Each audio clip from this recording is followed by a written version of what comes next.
Sithandaze Baba wethu loyingcwele kulesi sikhathi siyadikhubuta umxokabo ukulela sisonzela kuwe uNkulunkulu wethu siletha umhlaba wonke esandleni sakho siletha live lakithi ikakhulu kulesi sikhathi Nkosi lapho sisekumatimeni sibhekene nesifo se-coronavirus siyabonga ngokuNkulunkulu usipha ukuphila usithembisile ngokuthi ngemivimbo yaKristu saphiliswa ngakho siyabonga ngokuNkulunkulu lokuphila sibonga kubo bonke Nkosi labaphathekile laba sesibhedlela nalabo semakhaya sithi abaphile Nkosi ngayo imivimbo yaKristu siyabonga ngokuNkulunkulu ngabo bonke labaphilisiwe baphinze Nkosi baqhubeka aya embili nempilo tabo qhubeka usivikele sonke kulokugula usigcine usilonze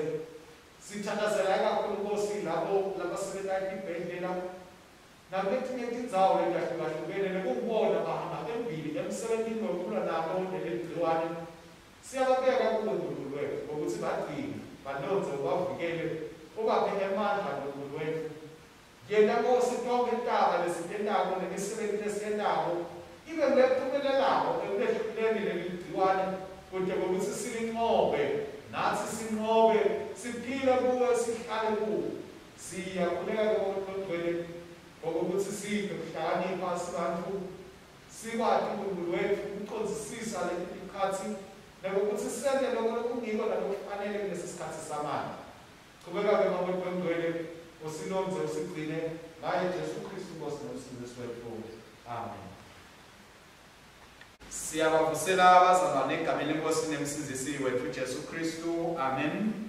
Inkonzo yethu yesidlo yanamuhla kulilanga leshumi nambili enyangeni ya Jovana senkonzweni ke bazalwane noma sisesontweni libitwa ukuthi lisonto lokwembulwa noma lisonto lokuguqulwa kwesimo seNkosi yethu Jesu Kristu ngesingisi sithi Transfiguration Sunday. Ifundo lethu betisekhasini 22 kuyo lectionary yethu bese encwadzini yethu inkonzo tisekhasini 253.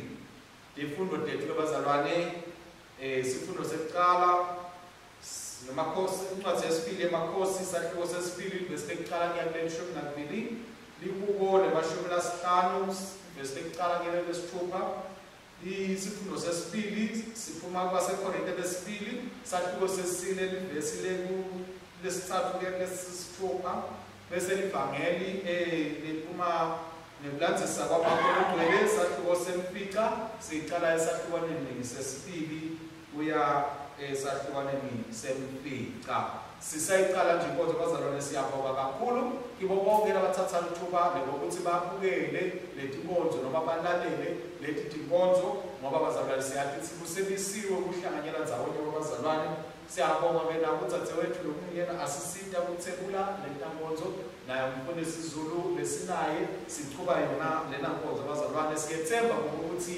itawuliphakamisa bazalwane emoyeni inende nithokote nijabule kakhulu njengoba likusonto lelikhulu lesithi lisonto lekwembulu lekukhathimuliswa noma lekuguqulwa kwesimo seNkosi yethu Jesu Kristu. Sitawuqhubeka ke nenkonzo yethu bazalwane letholakala ekhasini 104 ekhasini 104.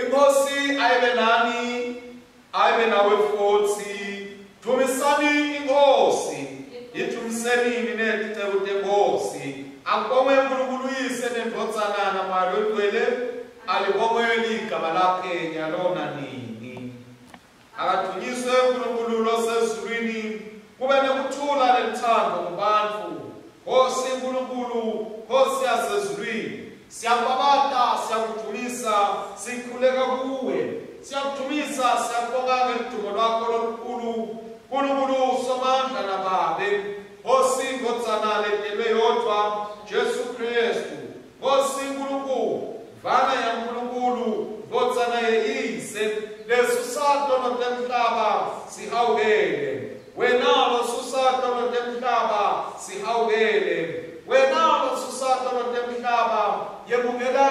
ukuthandaza kwethu wena lohleti ngesenene sami uNkulunkulu uyise sihawukele ngoba nguwe wedwa longcwele nguwe wedwa lenkosi nguwe wedwa Kristu kanye nomoya longcwele losethu kwako konke ebukhosini baNkulunkulu uyise amen.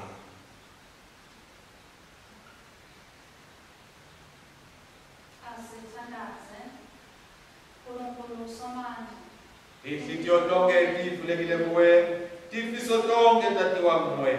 Kodwa lotho olufihlelwe wena, gezani cabanga inhliziyo tethu, nekuphefumula kude moya wakho longcwele.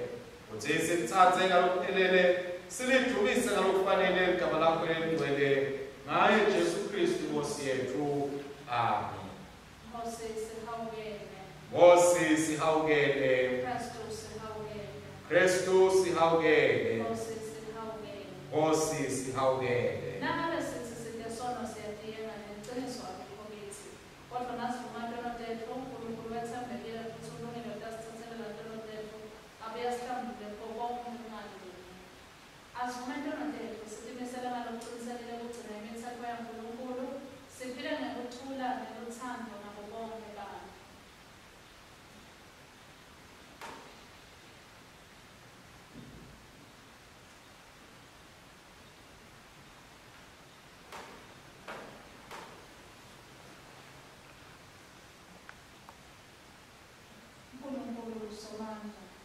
Baba wethu losezulwini siyatithoba siyavuma ukuthi sonile kuwe kulicala lethu sonile ngecabangana kukhulumana ngekwenda nangakwendile ekufanele sikwende ngenxa yenkodzana yakho Kristu Nkosi yethu sithethelele konke lesikwenzile sende sikukhonde ngekuhamba lokusha igama lakho lidunyiswe.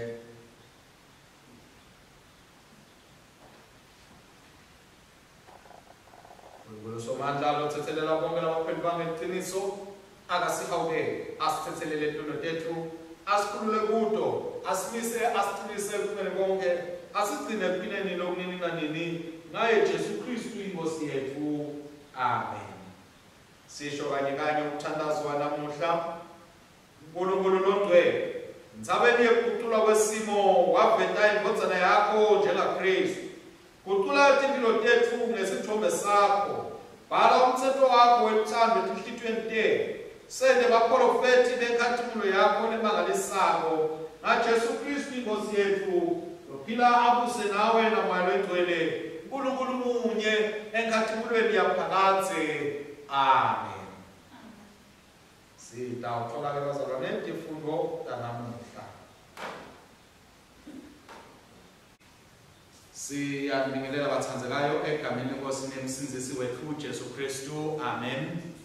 Sifundo sekuqala lesiphuma eTestamenteni lelidzala sibhalwe encwadini yamakhosi esibili sahluko sesibili siyawuqala ukufunda isahlukwaneni sekuqala siyawugcina lesishumi nakubili. 2 Kings chapter 2 verses 1 to 12.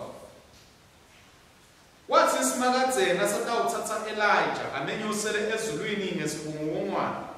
Elijah na-Elisha bebasendleleni lephuma eGilgali. Elijah wakhuluma ku-Elisha wathi, "Sala lapha, simakadze usangithumele eBhetheli." Kodwa Elisha waphendula wathi, "Ngifunga ngokuphila kwasimakadze nangekwakho ngithi ngingeke ngikushiye." Ngakho bavele bewuka baya eBhetheli. Sichumbise baprofeti lesasihlala eBhetheli seda ku-Elisha safike sabuta sathi, "Uyazi yini ukuthi simakadze utayithatha le nkosi yakho namuhla?" Elisha wabaphendula wathi, "Yebo ngiyazi, kodwa yeke nani ukukhuluma ngale ndzaba." Elijah wakhuluma ku-Elisha wathi, "Elisha, ngicela ukuthi usale lapha, simakadze usangithumela pha eJerikho." Elisha wamphendula wathi, "Ngifunga ngokuphila kwasimakadze nangekwakho ngithi ngingeke ngikushiye." Ngakho bahambisana bobabili baya eJerikho. Madvodza labaprofeti baseJerikho enyuka aya ku-Elisha afike ambuta athi, "Uyazi yini ukuthi simakadze utayithatha le nkosi yakho namuhla?" Elisha wabaphendula wathi, Yebo ngiyati, kodwa yekelani ukukhuluma ngalendzaba. Elijah wakhuluma ku-Elisha wathi, ngicela usale lapha, simakadze usangithume eJordani. Elisha wamphendvula wathi, ngibonga ngokuphila kwasimakadze nangekwakho ngithi ngingeke ngikushiye. Ngabo bahambisana bobabili. Abanye baprofethi labangama-50 nabo bahamba bafike bema kuqhamama ubhekana nalendzawo lapho bekume khona be-Elijah na-Elisha ngaseJordani. Elijah wathatha sembatho sakhe wasigoqoda wabe sewushaya ngaso lamanti. Emanti ehlukana ekhathi aya ngesekudla nangesancele. Namadodza lamabili ewela ahamba emhlabathini lomile. Bathi kube bewele, Elijah wakhuluma ku-Elisha wathi, asengitshele, ufuna ukwendeleni nasengisengakasuswa kuwe? Elisha waphendula wathi, elakuthi ungiphe isabelo sekudlalifa semoya wakho sesiphindwe kabili. Elijah wathi, ucele into lenkulu, noko nawutangibona sengithathwa kuwe, utawuya njengesicelo sakho, kodwa nawungangiboni ungeke kube njalo. Athi basahamba bakhulumisana bobabili, masinyane kwaqhamuka inqola yemlilo idonswa ngamahashi emlilo. Yehlukanisa ekhathi Elijah wenyuka ngesiwumumwana wayawushonwa ezulwini. Elisha wakubona lokho waqala amemeda wathi, babe wami, inqola ka-Israyeli bagibeli bakhe bemahashi. Elisha akazange aphuze ambone futhi. Ngenxa yokudzabuka kwakhe, Elisha wathatha lesembatho sakhe wasidzabula sabadicephu letimbili.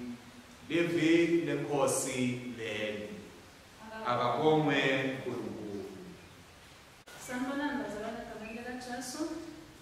Amen. Libukolomisa lwethu suku lanamuhla libuko lama-15. Sifundza kusukela evesini lekucala kusiya evesini lesithupha. Sifundza ngekushiyelana igama. Ngifundza lekucala ngevesi. uNkulunkulu wabonkulunkulu ungusimakadze lokhulumako. Umemekela emhlabeni wonke, kusukela empumalanga kuye entshonalanga. Esiyonile lenebuhle lobuphelele, kulapho uNkulunkulu akhatimula khona. uNkulunkulu wethu uyedwa, angeke abenze. Embi kwakhe kunemlilo locothulako, utumeletwe sivunguvungu lesesabekako. Ubita emazulu ngetulu kanye nemhlaba. Kuthi atakwehlulele abantu bakhe athi, baletheni la bonke labangcwele bami, labedla umntanami isivumelwano nemhlatshelo. emazulu amemetela kulunga kwakhe, ngobe uNkulunkulu ungumehluleli. Akuthunyiswe uyise nendodana namoya longcwele. Njengoba bewujala ekuqaleni senjalo nanyalo, yawuba njalo kude kube nini nanini. Amen. Siphinde simbingelele bathandekayo egameni lenkosi yethu Jesu Kristu. Amen. Sifundo lesiphuma eTestamentini lelisha sibhalwe kwaseKorinte lesibili sahluko sesine, siqala ukufunda esahlukaneni sesithathu kuya kusesithupha. 2 Corinthians chapter 4 verses 3 to 6.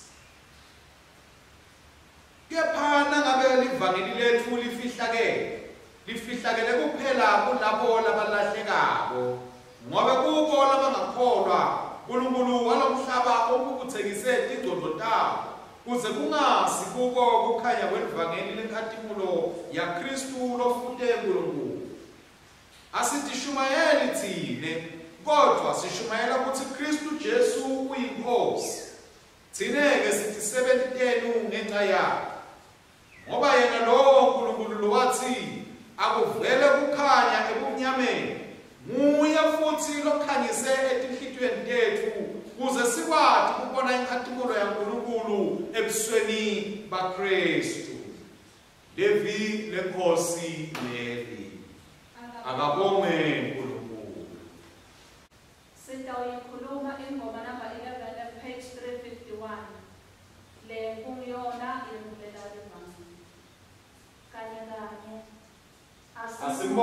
babe lowasenda kube sibe nesabelo efeni nalabadwele bakhe ekukhanyeni. Wasikhipha kumnyameni wasibeka embusweni wendodana yakhe lethandzekako. Kuyo sinensinziso siyathethelelwa tonotele. Yona ingumfanekiso waNkulunkulu longabonwa. Ilitibuko kulo konke lokudalile. Ngoba konke lokudalelwa kuyo lokusezulwini nalokusemhlabeni, lokubonakalayo nalokungabonakali, konke kwadalwa ngayo kwadalelwa yona. Yona ikhona thambi tonke tinto time ngayo. Yona inhloko yemtimba loliphandla isiqalo sayo. Ilitibuko leliphakeme kulabafile. Ngobe kwaba kuhle uNkulunkulu ukuthi kuphelela kwakhe kuhlale kuyo, nokuthi abuyisane nako konke ngaye. Ngendodana yakhe lethandzekako, uNkulunkulu ubuyisane nako konke lokusezulwini nalokusemhlabeni. Ngengati yesiphambano sewende kuthula kwanini nanini. Akudunyiswe uyise nendodana noMoya oNgcwele, njengoba bekunjalo ekuqaleni senjalo nanyalo, kuyakuba njalo kude kube nini nanini. Amen. Inkosi ayibe nani. Ayibe nawe futhi. Lalelani tindzaba letinhle ngekulandzisa kwemvangeli longcwele Marko. Sehluko semfica sifundza kusukela evesini lesibili. Akadunyiswe Kristu umsindisi wethu.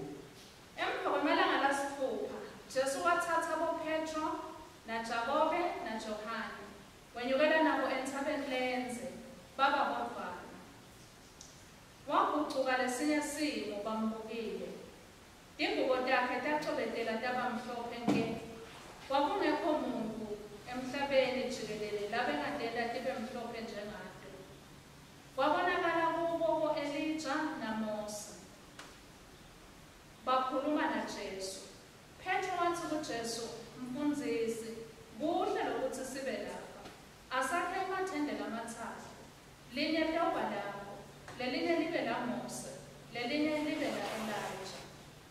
Phela lokho kwakusho angasadi ukuthi uthini, ngoba base bafile lubhalo. Kwefika lifu labambonya, kwevakala live liphuma efini lithi, lena yindodana yami lethandzekako yilaleleni. Bathi cala bangede babona muntu ngaphandle kwaJesu yedwana. Basehla entsabeni. Jesu wabayala ukuthi bangacali batshele umuntu ngalokhu labakubonile. Indodana yamuntu ingakavuswa kulabafile. Nali lelivangeli laKristu. Akabonge Kristu inkosi yethu. Sesikholo lwethu ngakusho sivumo selikholo saseNasiya. Siyakholwa kuNkulunkulu munye, oyisesomandla, mentiwe elizulu nemhlaba, newakho konke lokubonakalako nalokungabonakali. Siyakholwa kuyo inkosi yinye, Jesu Kristu, ndodana levele yodwa kuNkulunkulu, ivele kuyise ngokwetikhathi tonke. eNkulunkulu ivela kuNkulunkulu, ekukhanya ivela kukukhanya. eNkulunkulu luqobo ivela kuNkulunkulu luqobo. Yavela engentiwanga, sicu sayo sinye neseyise lokwentiwanga konke. Ehla ezulwini encede thina bantu nangekusisinzisa. Yabanyama namandla amalo engcwele. Kuyo intombi Maria yaba ngumuntu. Yabethelwa esiphambanweni ngenxa yethu. Ubusapho nje uPilato ahlupheka, yafa, yabekwa elibeni. Ngelanga lesithathu yabuye yavuka njalo kusembhalweni, yenyuka yaya ezulwini, yehleti ngesenene sayise, yawuphinze ibuyele igqumo lekwehlulela labasekhona nalabafile, umbuso wayo awuyikuphela. Siyakholwa kuMoya oNgcwele, lweyinkosi lophilisabo, lophuma kuyise nendodzana, lobongwa badunyiswe kanye neyise nendodzana, bashumayela ngabaprofeti. Siyakholwa kulo bandla linye leligcwele lelikatholika lebapostoli. Sivuma umbhapatiso munye wekuthethelela tono. Sibheka kuvuka kwalabafile nekuphila kwetikhatsi letitako. Amen. Siyabavusela abathandekayo egameni lenkosi nemsindisi wethu Jesu Kristu. Amen. Namhlanje bazalwane lisonto lesithupha eminyakeni phindze futhi lisonto lekuguqulwa kwesimo senkosi yethu Jesu Kristu nesingisi lesibita Transfiguration Sunday. Tifundo tethu ke bathandekayo ditholakala kanje. Isifundo sokuqala siphuma emakhosini esibili sahluko sesibili qala kufundza evesini lekuqala siyawugcina leshumi nambili lihubo lanamuhla lihubo lemashumi lasihlanu siqala evesini lekuqala siyawugcina lesithupha. Sifundo sesibili siphuma encwadzini yabasekorinte besibili sahluko sesine siqala kufundza esahlukaneni sesithathu siyawugcina esahlukaneni sesithupha. Livangeli lona lilandziswa nguMarko sahluko semfica siqala kufundza esahlukaneni sesibili siyawugcina esahlukaneni semfica. Sihloko ke bathathekayo lesikhuluma etikwaso namuhla sihloko lesithi Kristu wembuliwe kithi anguNkulunkulu. Sithatha nje ukufisela bazalwane usuku loluhle lwetithanzani sikhumbule ukuthi luthando lolukhulu luthando lwavela kuNkulunkulu. Namhla ke sithi lusuku lapho abantu abaningi mhlawumbe emhlabeni balugubha losuku lokukhumbula uthando lokuphindze baphane tipho basakhombisa ngokuthi bayathandzana. Umuntu omkhulu ke bazalwane ukuthi sisaphana letipho sisenda konke lokhu bangakhi emkhathini wethu loluthando lwabo loluqhutshwa nguNkulunkulu. Noma bangakhi emkhathini wethu labakhona ekuthatha isikhathi sekokuthi sithi nje Nkosi siyakuthanza nawe silukhombise lothando uNkulunkulu lasithanze ngalo ngoba bazalwane uthando lolukhulu kunalo lonke lothando lesiva ngalo encwadzini evangelini elandzisa kwaJohane sahluko sesithathu ukuthi uNkulunkulu walithanda live kakhulu kangako ukuthi wadzimate wanikela ngendodana yakhe lokuphela kwayo kuthi noma abe ngibalokholwa ngiyo angabhubhi kodwa abe nekuphila lokuphakathi. Usikhombisile ke lothando lolubazalwane uNkulunkulu thine sisabhubha nje lusuku lothando kufuna ukuthi nathi silikhombise loluthando. Sithi ke namhla bazalwane lisonto lekugcina singangeni esikhathini salethi lekusikhathi lapho siyayisingene khona sizile sithandaze siphinde sihlole siphinde sikhule emoyeni siphinde siphakanyiswe bukhona baNkulunkulu noma uhamba naNkulunkulu. Sikhathi ke lesimtoka lesi bathandzekayo kuyo ikhalenda yethu njoba nje solo siqalile sikhuluma ngendzaba yokwembulwa kwaKristu. Uyambulwa angumphana uyambulwa abhabhatiswa uyambulwa angumprofethi uyambulwa angumesaya. Namuhla sesembulelwa loKristu uNkulunkulu njoba sisho ukuthi nalapho kwaguqulwa khona simo senkosi yethu Jesu Kristu. Kumqoka ke bazalwane ukuthi sisambukile Kristu sambona avelile kithi angumuntu siphinde sikhumbukeke lokuthi Kristu noma angumuntu nje kodwa abephinde anguNkulunkulu. Sikhumbule ukuthi abesalungisa nje Kristu alungiselela kuhamba ayobethelwa esiphambanweni kwakudzingekile ukuthi naye aphinde akhuthathwe akhunjulwe ukuthi uNkulunkulu kungako saba nalo losuku lapho enyuka khona waya enthabeni lapho kwasisekuba nokuguquka kwesimo kwaba khona ku-Elijah naMosi lababanayo. Sisakhuluma ke bazalwane ngendzaba yokuguqulwa kwesimo sayo inkosi yethu Jesu Kristu sibuka eTestamentini lelidzala lapha sithole khona isifundo sethu sekuqala lalapho siva ukuthi uNkulunkulu wasebenzisa Elijah umprofethi kwenta tintfo letiningi. Siyafundza ukuthi Elijah uNkulunkulu wamsebenzisa ukuvusa labafile. Elijah uNkulunkulu wamsebenzisa ukumemetela somiso baphindze wamsebenzisa ukuphindza ukuthi siphele leso somiso. Kuningi uNkulunkulu lakwenda empilweni yakhe Elijah kwaze kwafika esigabeni sakokuthi sekufanele ahambe emhlabeni siyeva ukuthi uNkulunkulu wamthatha akazange afika ekuthenini afa. Lomunye umprofethi lomkhulu lesibese siyamkhumbula nasisakhumbula Elijah sibuka kuhamba kwakhe emhlabeni nguMose. Lesi imibhalo esifundisa ukuthi yena naMose na Elijah akuvakali ukuthi bahamba njani emhlabeni. Mose ethiwa wanyamalala uNkulunkulu wamsebenza yena watifihlela yena konke. laba prophet ke sisababhuka abazalwane bavela kithi ingcenye letahlukahlukene emsebenzi kaNkulunkulu wekusinzisa lafike wakwenda emkhathini webantu baka-Israyeli. Siyababona nasibuka sibona into letiningi leticathanisako letenteka ngala. Moses yatshelwa ukuthi washaya lwandle lolubovu ngemvubu lwavuleka bawela abantwana baka-Israyeli emhlabathini lowomile. Siphinde futhi siyatshelwa nanasifunze khona namhla ukuthi Elijah washaya umfula eJordani ngesembatho sakhe wavuleka bona bana-Elisha bawela emhlabathini lowomile. Siyeva kokuthi Mose wabasinda abantwana baka-Israyeli ukuthi bakhululeke ebugcinini basemhlabeni nakabakhipha evela seGibhithe. Siqhubeka sibona ukuthi na-Elijah nasifunza emibhalweni naye wabasinda abantwana baka-Israyeli ebakhululeni ebugcinatweni engakamoya nakokuthi bese bafika esigabeni sokuthi sebakhonda Bhali sebangasambathi uNkulunkulu. Wefika Elijah wabakhulula abantwana baka-Israyeli wabuyisa ukhonda uNkulunkulu futhi empilweni zabo. Siyatshelwa bazalwane ngokuthi uma Elijah uNkulunkulu lapha sitshelwa ukuthi wathamba inqola yomlilo leyamthatha. Sikhumbula naMose ukuthi nakawumbika uNkulunkulu amqalisa umsebenzi wavela kuye esihlahleni lesasivutha kodwa singashi. So usivetela uNkulunkulu umlilo uveta uNkulunkulu uveta kukhona bakhe kungumlilo.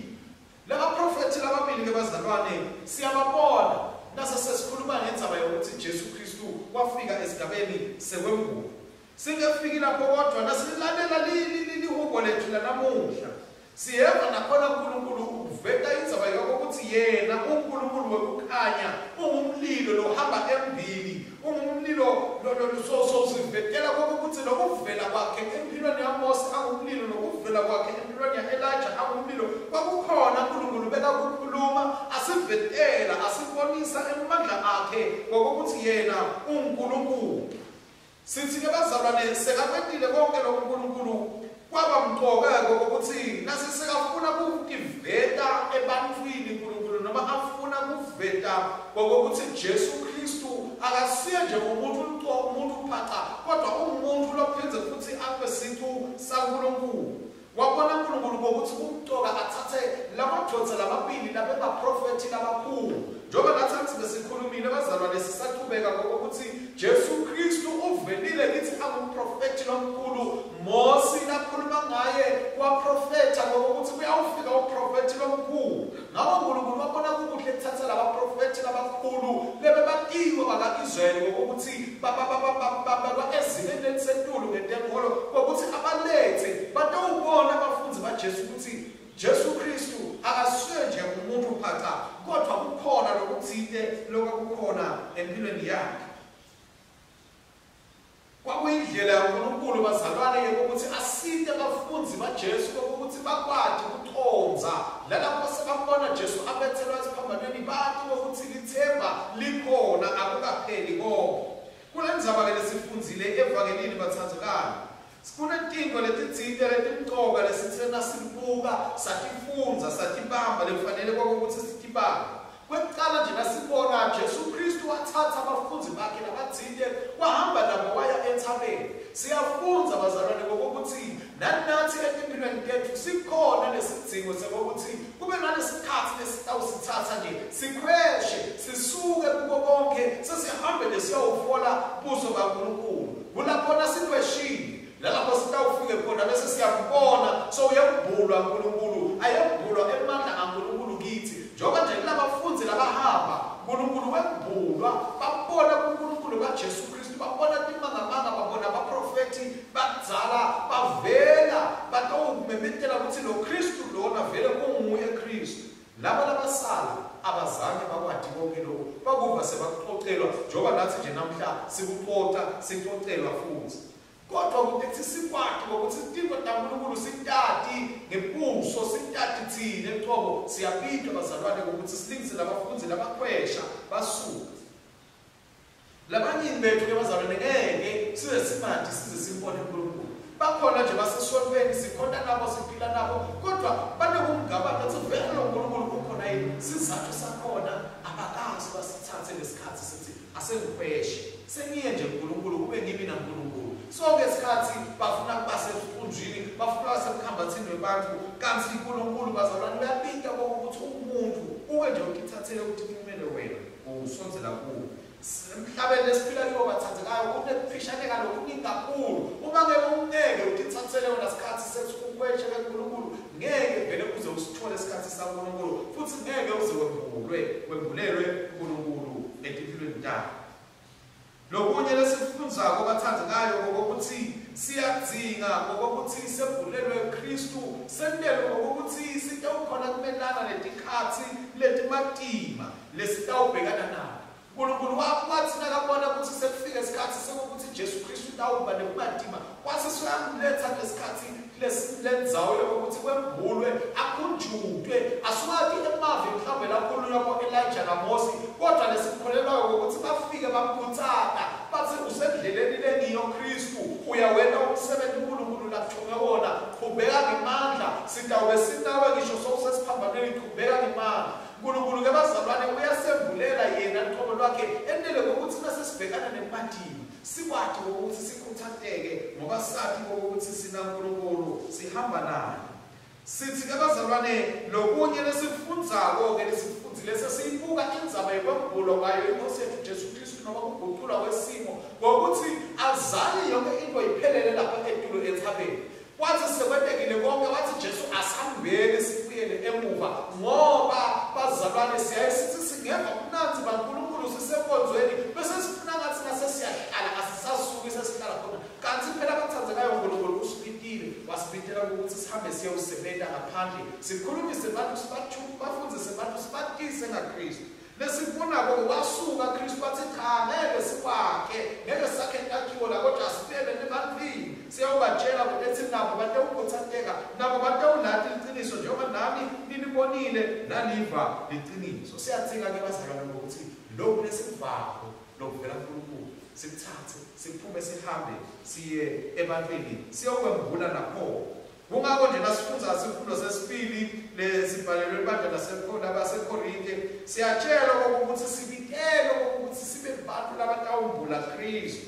Njengoba nje sesihambile sendlula esikhathini sekwembulwa kwaKristu se-Epifani, nyalo bazalwane umsebenzi sokuhleli kithi ukuthi sesilunga singena esikhathini salenti, singena esikhathini sekuzila, simambule lo Kristu, sivule letinhliziyo tethu ukuthi simuve, simakhe lo Kristu, siwabone nemandla akhe, sibone inkathimulo yakhe, njengoba nje isibonile ukuthi bokhokho bethu boMose na Elijah baveta ukuthi lona vele umlokhethiwe waNkulunkulu. Thina lesesibonile ukukhanya, thina lesewembuliwe Kristu, sisibonile simo saKristu asaguqulile, asahambe siwutshele umhlaba.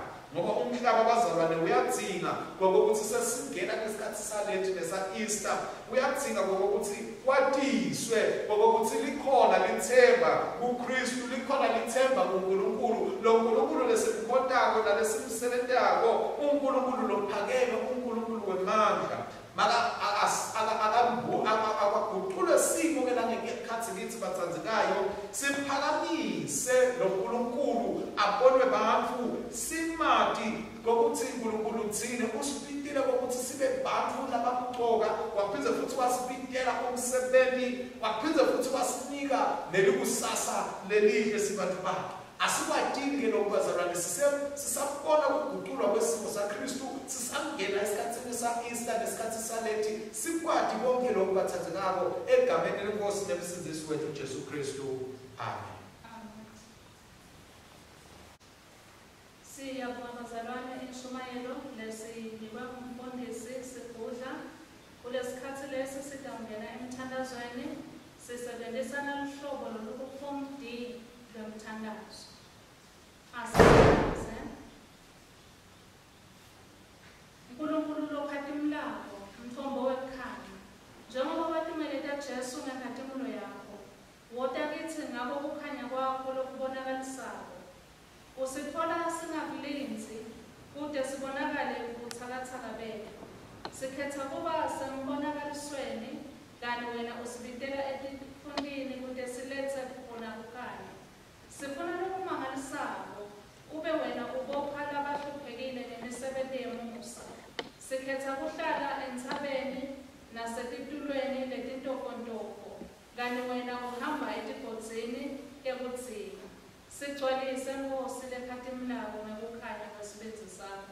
kude sekuphale tindzaba letinhle emhlabeni wonke, silethe intokoto yobukhona bakho.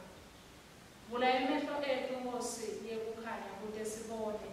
Vula emehlo ethu abone simanga sekugucula kwesimo lokulethe kukhanya emhlabeni. Yenda kukhanya kwakho kubonakale ngaJesu Kristu kithi sonke namuhla. Siholele etule esiqongweni sendzaba kude sibone yonke indalo yakho. Ube uhamba kanye nathi indlela yonke. Bese uyasibita ukuthi singathokoti ngekuhlala esiqongweni. Kepha njengaPetro sifunze ukuthi kufanele sehlele etibhodzini lapho sidzingeke sishumayele khona. Ngekuphefumula kwethu sida kuwe sithandazela labo labasondelene nathi. Emabito abo labhaliwe etinhlitiyweni nasetingcondweni tethu. Baphe emandla, lithemba, kuthula, intokoto, neluthando simakathe. Kude kuthi etikhatsini tebumnyama nasetikhatsini tehlupheka sihlanganyele kanye nabo, sithandazele nemango nemhlaba. Vula emehlo ethu sibone Mose na-Elijah esiqongweni sendzaba.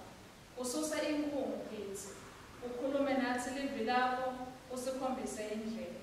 Vula emehlo ethu sibone ukuthi noma ngabe sifise kangakanani kuhlala esiqongweni sendzaba, asibone Jesu ayehla lethanga. Asiholela etibhodzini nasemhlabeni kuye ushumayela kubantu bakho, bomnakethu nabodzadzewethu. Sikhuleka egameni laJesu Kristu inkosi yethu, lokhona kusanawe namalo ongcwele kuNkulunkulu munye kude kube phakathe. Amen. Amen. Siqhubeka nawe inkonzo yethu yesidlo bazalwane, sesingena kiso sigaba sekuthula. Awucela ibandla lisukume. Kristu ukuthula kwethu usele ukuthi sibuyisana naNkulunkulu emtimbeni munye ngesiphambano, sihlangana ngeligama lakhe sabelane ukuthula kwakhe. Kuthula kweNkosi akwenani ngetikhathi tonke. Akwanze. Haleluya. Amen. Siyaqhubeka ke bathandzekayo ekhasini number 116 lapho siqhubeka khona nayo inkonzo yethu.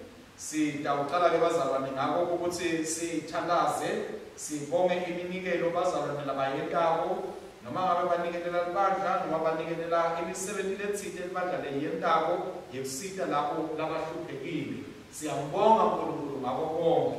Ngako bazalwane sitawuphakamisa tanda tethu, simbonge uNkulunkulu lala ukhona khona nabo uphethe sicebhezane sasebhange lesikhombisa ukuthi imali mhlawumbe uyihambisile yangena ebhange.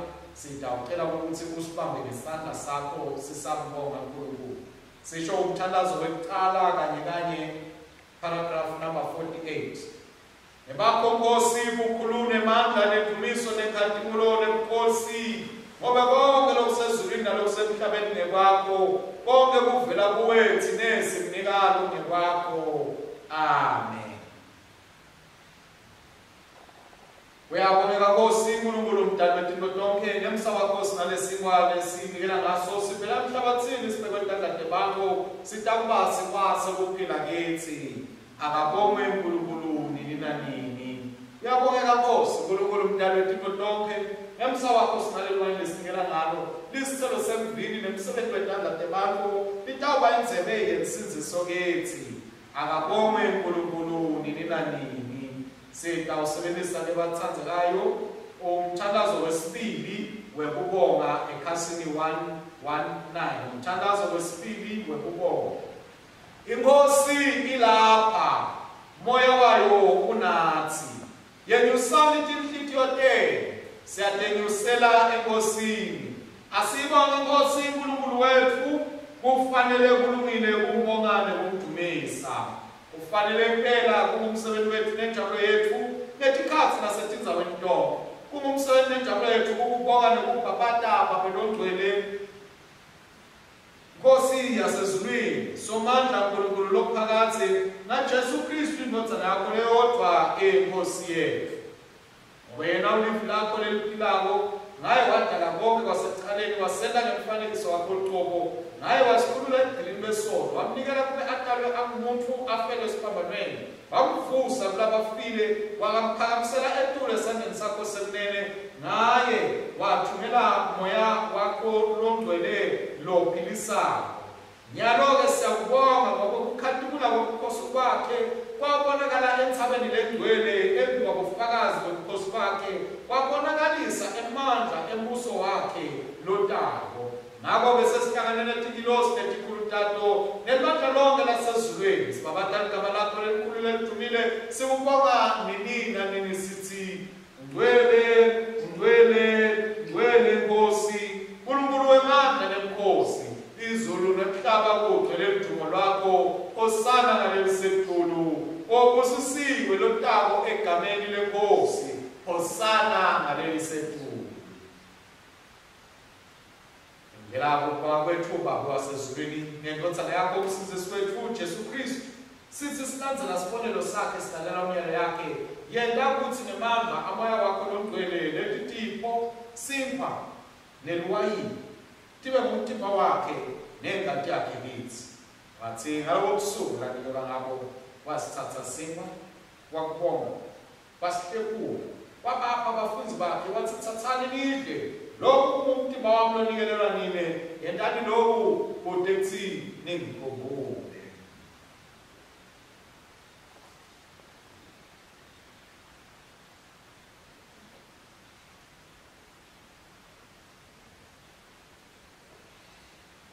kanjalo futhi emva kokudla wayithatha inzebe kwakubonga wabanika yona wathi nathani kuyo lonke ngoba lokhu kuyingadama esivumelwano lesisha lokubiselwa nina nalabanyenti kuthi ekuthithethelele ntombi nalokhu etikhathi tonke tekuyinatha kwenu kude kuthi ningikhumbule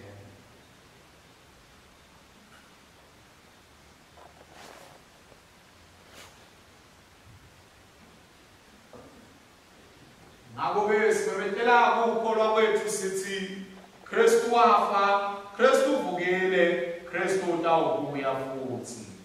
Ngakho-ke Baba losezulwini sikhuluma ukunikela kwakhe nakwenda amabakanye esiphambanweni simemethela ukuvuka kwakhe nekwenyuka kwakhe lokubukhosi salinzele ukubuya kwakhe neludumo sikupha umkhosi ngalesisikwa nangalenzebe lengumhlatshelo wakhe lophelele yebukela ngayo uKristu wethu lomkhulu lomhlatshelo wethu wokubonga nokudumisa sithi sidla sinatha letidipho letigcwele ngobukhosi bakho lokugcwele usivuselele ngamoya wakho usigcwalise nothando lwakho usihlanganise emtimeni wendodana yakho Jesu Kristu inkosi yethu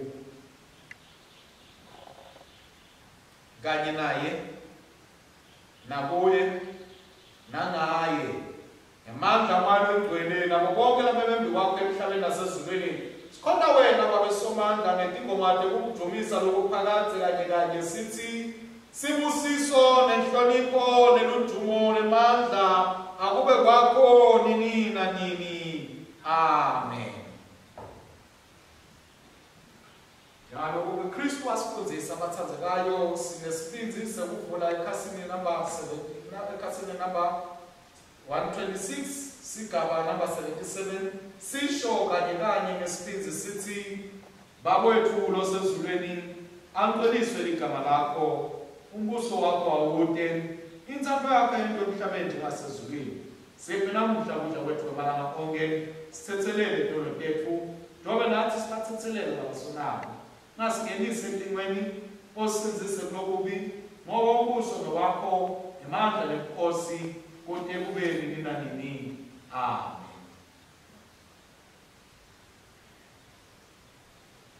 Bathandekayo enkosini lenzebe yesivumelwano lesiyamukelayo ayisiyo yena inhlanganyelo yengadi yaKristu na nesinkwa lesihlephulako asiyo yini inhlanganyelo yemtimba waKristu na thine lesibanyentisi ngomtimba munye ngoba sonke sihlanganyela sikwasinye.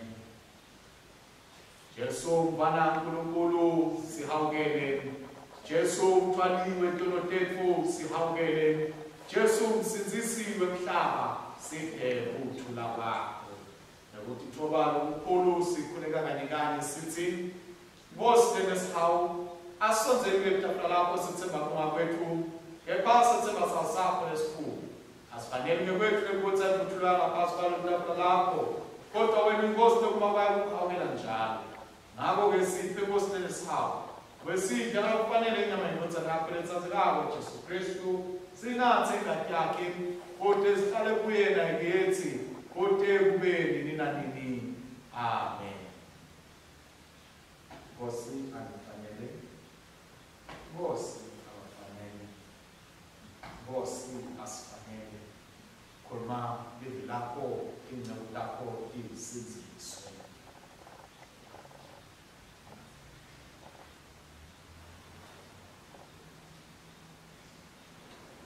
Inkosi yethu Jesu Kristu yenyukela entsabeni yayawukhatimuliswa kodwa kokuthi sati kokuthi iNkulunkulu noma isesimeni sebondvu kude ite emhlabeni kude usihlela nekusipha indlela yokubuyisana naNkulunkulu. Sibitelo ukuthi sihambe siyomemetele lona msebenzi lona lolu kokuthi Kristu Jesu uthengile umhlaba ngokuphila kwakhe bonke abantu babitelo ukuthi bethe kuye. Ngakho-ke sonzelani bathandekayo sitomukela umtimba waNkosi yethu Jesu Kristu lwanelwa ngencethu nengadi yakhe lasophisela yona simdlele etinhlitiyweni tethu ngekukholwa nangekubonga. Depota uNkulunkulu letetelwe bantfu baNkulunkulu. Jesu Isayo Sangeles Sondele Sesivige Egudeni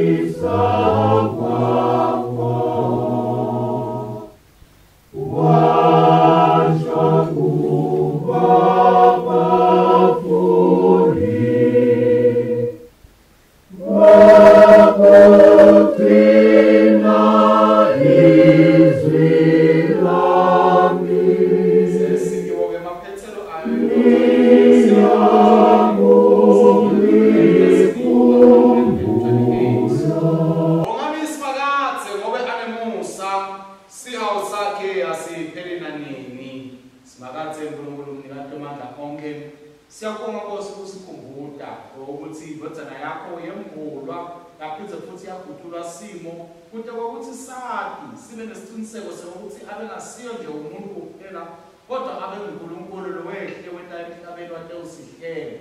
Senele uNkulunkulu wethu sati ngato tonke isikhathi ukuthi loyo loweta emhlabeni unathi etikhathini tonke uyasimusela uyasinakekela usendela tinto letini. Siyabonga ke babe ngoba ngetimfihlakalo letingcwele sondlile ngemtimba nengati yendodana yakho umsindisi wethu Jesu Kristu nawusigcina ngemsa wakho emtimbeni wayo indodana yakho lenhlangano yabo bonke labakholwayo.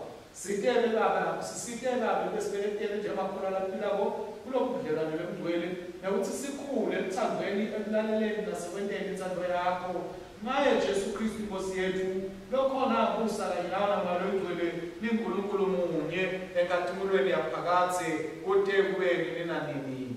Amen. Sithandaza kanye kanye babe unikati wemandla sitinikela kuwena Jesu Kristu Nkosi yethu kube siba ngumhlatshelo lophilako sithumele emveni amandla kwayo kwakho longcwele sihambe sisebenzele imdumo yobukhosi bakho uKristu. Nyalo-ke kuye lona mandla onke ekwentalo kukhulu kunaloku lesakucelako nasikuzindlako ngemandla lasebenta kithi akathunyiswe ebandleni kaKristu Jesu etitukulaneni tonke kude kube nini nanini. Nekuthula kwaNkulunkulu lokwenza kuconza konke akutigcine tinhlitiyo tethu nemicabango yethu simati simtsandze uNkulunkulu kanye nendodana yakhe Jesu Kristu Inkosi yethu nesibusiso saNkulunkulu somandla uyise nendodana namalo engcwele asibe kithi njalo.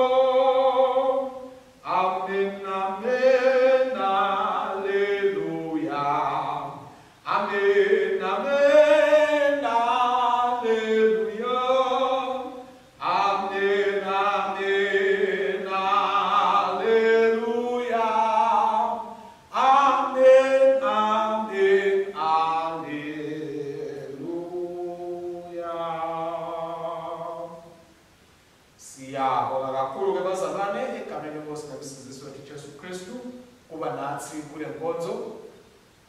Njengoba sathi ke solo kume kanjalo bazalwane sisenganiketwa emagunya ukuthi sibuye ebandleni sithe ukhona sitawuqhubeka sitivete letinkonzo ukuthi bazalwane nalaba khona baqhubeke bamkhonde uNkulunkulu. Ngoba lokho kuchoka kakhulu bazalwane ngiloko ukuthi siqhubeke simkhonde uNkulunkulu. Siyathi ukuthi sibantu bemoya thina.